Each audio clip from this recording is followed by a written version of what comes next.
ശ്രീ രാഹുൽ ഗാന്ധി അദ്ദേഹം പുറത്തുവിട്ട വാർത്ത എന്താ? നമ്മളോടൊക്കെ ഇപ്പോൾ പഞ്ചായത്ത് തെരഞ്ഞെടുപ്പുമായിട്ട് ബന്ധപ്പെട്ട് വോട്ടർ പട്ടികയിൽ പേര് ചേർത്ത ആളുകളാണ് നമ്മൾ ഓരോരുത്തരും.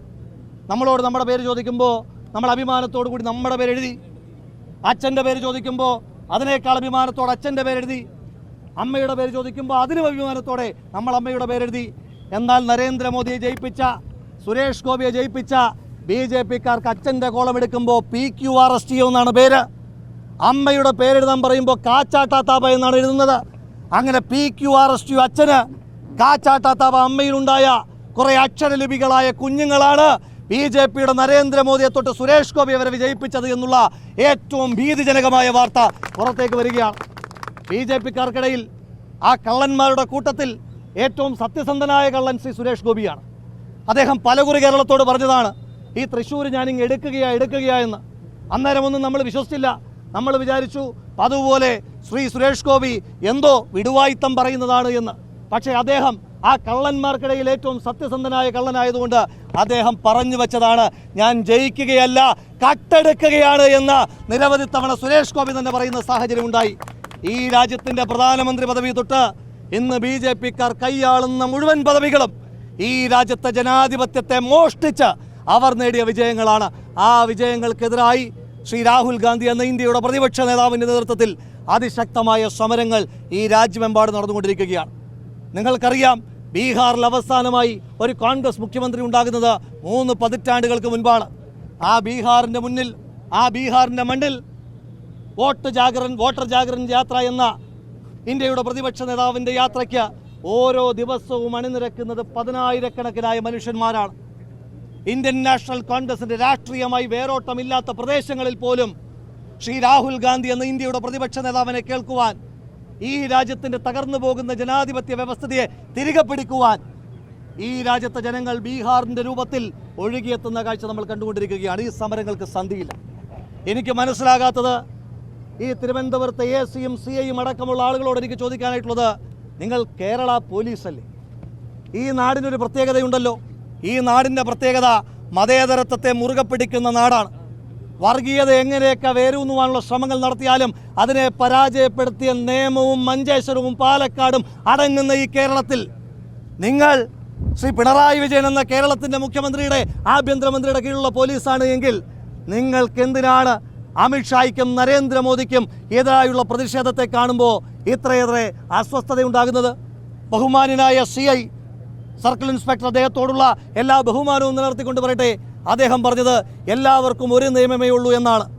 ബഹുമാനപ്പെട്ട CI, അങ്ങയോട് ഞങ്ങൾക്ക് ഏതെങ്കിലും നിയമത്തിൻ്റെ ഇളവ് ഞങ്ങൾ ചോദിച്ചിട്ടില്ല.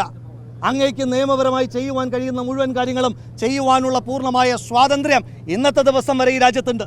നാളെയും ആ സ്വാതന്ത്ര്യം നിലനിർത്തുവാൻ വേണ്ടിയിട്ടാണ് ഞങ്ങൾ ഈ പോരാട്ടവുമായി വരുന്നത്.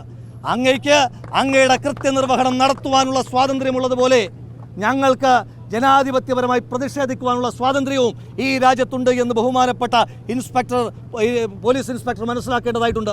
അതുകൊണ്ട് ഞങ്ങൾ നിങ്ങളോട് ഔദാര്യം ചോദിച്ച് വന്നവരല്ല. ഞങ്ങൾ നിങ്ങളോട് ആനുകൂല്യം ചോദിച്ചിട്ടുമില്ല. ഒരു കാലത്തും ഇന്ത്യൻ യൂത്ത് കോൺഗ്രസ് കേരളത്തിലെ പോലീസിൻ്റെ, അത് ഭരിക്കുന്ന ഏതു പാർട്ടിയായാലും ശരി തന്നെ, കേരളത്തിലെ പോലീസിനോട് അനുകമ്പയോ ആനുകൂല്യമോ ഔദാര്യമോ ചോദിച്ചിട്ട് പ്രവർത്തിക്കുന്ന സംഘടനയല്ല. അതുകൊണ്ട് നിങ്ങളുടെ അത്തരത്തിലുള്ള ഒരു ഔദാര്യവും ഞങ്ങൾക്ക് വേണ്ട. ഞങ്ങൾ നിയമത്തിൻ്റെ പരിരക്ഷ ഉപയോഗിച്ചുകൊണ്ട് ജനാധിപത്യപരമായി പ്രതിഷേധിക്കുമ്പോൾ നിങ്ങൾക്കതേ നിയമത്തെ ഉപയോഗിച്ചുകൊണ്ട് ആ പ്രതിഷേധങ്ങൾക്കെതിരായി നിയമപരമായി ചെയ്യുവാൻ കഴിയുന്ന കാര്യങ്ങൾ ചെയ്യാം. ആ നിയമപരമായി ചെയ്യുന്ന കാര്യങ്ങൾക്കപ്പുറം കായികമായി നരേന്ദ്രമോദിക്കും അമിത്ഷായ്ക്കും വേണ്ടി ജോലിയെടുക്കാൻ തീരുമാനിച്ചാൽ ഈ നാട്, ഞങ്ങളല്ല, ഈ നാട് നിങ്ങളെ പ്രതിരോധിക്കുമെന്നുള്ള കാര്യത്തിൽ ഒരു തർക്കവും വേണ്ട.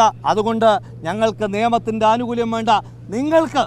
നിങ്ങൾക്കും സ്വതന്ത്രമായി ജോലി ചെയ്യുവാൻ, ഈ എൻ്റെ മുന്നിൽ നിൽക്കുന്ന മാധ്യമപ്രവർത്തകർക്ക് നിഷ്പക്ഷമായി സ്വതന്ത്രമായി മാധ്യമപ്രവർത്തനം നടത്തുവാൻ, ഞങ്ങൾക്ക് സ്വതന്ത്രമായി രാഷ്ട്രീയ പ്രവർത്തനം നടത്തുവാൻ വേണ്ടിയിട്ടുള്ള ഈ വലിയ ധർമ്മ പോരാട്ടം, അത് അങ്ങയുടെ ഷീൽഡിൽ തടയപ്പെടുന്ന ഒന്നാണ് എന്ന തെറ്റിദ്ധാരണ അങ്ങയ്ക്കുണ്ട് എങ്കിൽ, ആ ഷീൽഡ് കാണുമ്പോൾ ഞങ്ങൾ ഒന്ന് പ്രതിരോധിക്കപ്പെടുന്നുണ്ട് എങ്കിൽ അത് അങ്ങയുടെ ഷീൽഡിൻ്റെ കരുത്തുകൊണ്ടാണ് എന്നങ്ങ് തെറ്റിദ്ധരിക്കരുത്. ഈ രാജ്യത്തെ നിയമ സംവിധാനങ്ങളോട്, ഈ രാജ്യത്തെ ഭരണഘടനയോടുള്ള ഞങ്ങളുടെ കൂറുകൊണ്ടാണ്, അതിനപ്പുറം അങ്ങയുടെ മസിൽ പവർ കൊണ്ടാണ് സമരങ്ങളെ തടുത്തു നിർത്തുന്നതെന്നുള്ള തെറ്റിദ്ധാരണ അങ്ങയ്ക്കുണ്ടെങ്കിൽ ഈ കേരളത്തിൻ്റെ മണ്ണിൽ അത് യൂത്ത് കോൺഗ്രസ് എന്ന് പറയുന്നില്ല, ഒരു യുവജന സമരവും ഒരു വിദ്യാർത്ഥി സമരവും അങ്ങനെ ഏതെങ്കിലും പോലീസ് ഉദ്യോഗസ്ഥന്മാരുടെ ഉരുക്കുമുഷ്ടിക്ക് മുന്നിൽ പ്രതിരോധിക്കപ്പെട്ടിട്ടില്ല എന്നുള്ള ചരിത്രം അങ്ങയെ കൂടി ഓർമ്മപ്പെടുത്തിക്കൊണ്ട് നാളെ അങ്ങ് ചെയ്യുന്ന വോട്ടും അങ്ങ് ആർക്കാണോ വോട്ട് ചെയ്തത് ആ ആൾക്ക് തന്നെ ലഭിക്കുവാൻ, ആ ആൾ തന്നെ അങ്ങയുടെ പ്രതിനിധിയാകുവാൻ വേണ്ടി നടത്തുന്ന ഈ ധർമ്മ പോരാട്ടത്തിന് അങ്ങയുടെ കൂടി പിന്തുണ ഉണ്ടാകേണ്ടതാണ്. അതിനപ്പുറം RSSൻ്റെ BJPയുടെ അജണ്ടയാണ് നിങ്ങൾ നടത്തുവാൻ ഉദ്ദേശിക്കുന്നതെങ്കിൽ അതിനെ രാഷ്ട്രീയമായി തന്നെ ഞങ്ങൾക്കും കൈകാര്യം ചെയ്യാൻ നല്ല വൃത്തിയായി അറിയാമെന്ന് മാത്രം സൂചിപ്പിച്ചുകൊണ്ട് ഈ സമരം ഇതൊരു സമരമല്ല, സമര പരമ്പരയാണ്. ഈ സമര പരമ്പരയുടെ തിരുവനന്തപുരം ജില്ലയുടെ ജില്ലാ യൂത്ത് കോൺഗ്രസ് കമ്മിറ്റിയുടെ ഈ സമരത്തെ ഔപചാരികതയുടെ പേരിൽ ഉദ്ഘാടനം ചെയ്ത് അറിയിച്ചുകൊണ്ട് നിർത്തുന്നു. നന്ദി, നമസ്കാരം. ജയ് ഹിന്ദ്, ജയ് യൂത്ത് കോൺഗ്രസ്.